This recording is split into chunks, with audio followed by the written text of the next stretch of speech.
Hello everyone and welcome back to yet another Jurassic World Evolution 2 speed build. Quickly before we get started though, if you do enjoy this speed build, please do let me know down in the comments, since I haven't really got much feedback yet, since this is new to my channel. So if you do enjoy this video, do feel free to let me know your thoughts down in the comments. But anyways, for this build, I did see someone commented on the last speed build saying they wanted to see a MOSASAURUS Lagoon, and since obviously aquatics are new, I thought it'd be quite cool to do, so I sort of made a MOSASAURUS park, lagoon, enclosure, whatever you want to call it. It does look really cool at the end, so I would recommend sticking around. So what you're seeing right now is me building the actual sort of lagoon design. I did spend about 30 minutes prior just figuring out the right sort of measurements for this build. It was slightly irritating. You do have to be very, very accurate, and even when I got it right, on this sandbox map especially, the space is extremely limited in the centre, so I do have to sort of, branch off a little bit of the monorail, as you'll see, to get my science centre and whatnot, so I can actually get a MOSASAURUS. Yeah, but literally, as you can see now, that is all I have to work with in this video, but towards the end, I do think it actually looks quite nice considering I didn't have an awful lot to work with. I was a bit stuck in terms of what to really use this centerpiece for. I do like how you can build in the middle and sort of have like a lagoon that works as a kind of moat around whatever you're building in the middle. I was thinking about using this in the future as like a sort of enclosure, so I don't know, chucking a Cryolophosaurus per se in the middle, because you can actually do that. The only problem is getting the ranger team, but when you're doing this on sandbox, it's not actually too problematic. But yeah, I did really enjoy this build. I thought it was really unique. I haven't actually seen anyone do anything of the sorts yet, so if you do take inspiration from this video, let me know. You'll also see throughout the build I use these sort of circles. Literally, you can see it right now.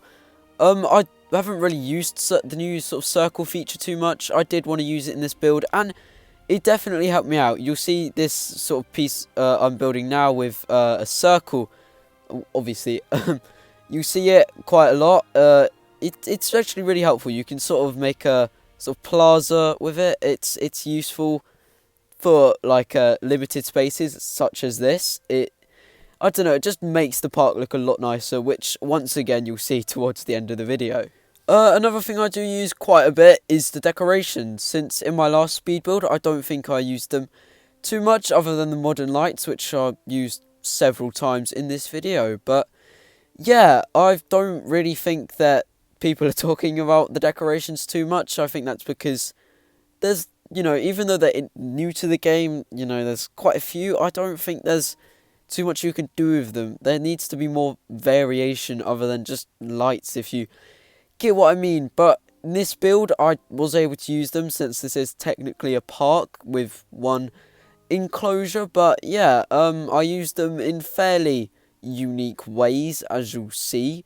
But yeah, this park, it was difficult to think of an idea of how I could use this centerpiece, as I've already mentioned, but the decorations made it a lot less dull, especially with the forestry not actually working in a sense. Like, you can see that now.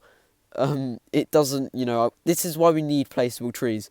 This build would have been a million times better if I had placeable trees. I think I get to the point where I have to start using herbivore feeders just because I can't take the sheer agony of, these empty spaces. It's just, I don't know what, Frontier were thinking removing the placeable trees. They were so useful in the first game, and especially since, we didn't have much variation. I think if I had the trees for this speed build, it would have looked way nicer, but, for what I've got to work with, I think I used it fairly reasonably. I don't think it looked too bad. But anyways, I think I've spoken enough. I will leave you with the speed build.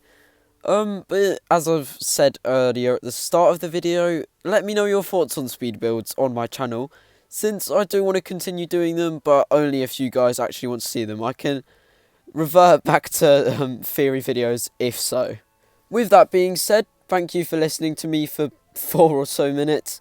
As always, please do consider liking and maybe even subscribing, as we are actually getting pretty close to 1k, which is my goal by the end of the year. So if we can make that happen, I'd probably cry, to be honest. But yeah, thanks for watching and enjoy the rest of the video.